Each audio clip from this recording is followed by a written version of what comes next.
Hi hello ఈరోజు మన ఇంట్లో బ్రేక్ఫాస్ట్ వచ్చేసి కమ్మని పుల్లట్లు. టేస్ట్కి టేస్ట్, హెల్త్కి హెల్తీ కదా.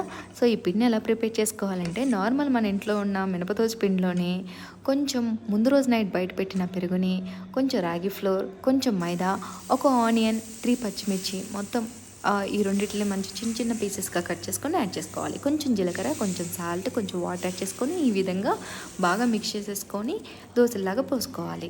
ఇందులోనే కొంచెం ఆయిల్ యాడ్ చేసుకోవాలి. రాగి పిండిని ఎక్కువసేపు కాల్చాలన్నమాట, లేదంటే పచ్చి వాసన వస్తాయి, అంటే పచ్చి పచ్చిగా ఉంటాయి అనమాట తినేటప్పుడు. సో ఆ విధంగా ఎక్కువసేపు కాల్చుకోవాలని చెప్తున్నాను. మీడియం ఫ్లేమ్లోనే కాల్చుకోవాలి, హై ఫ్లేమ్లో పెడితే మాడిపోతాయి.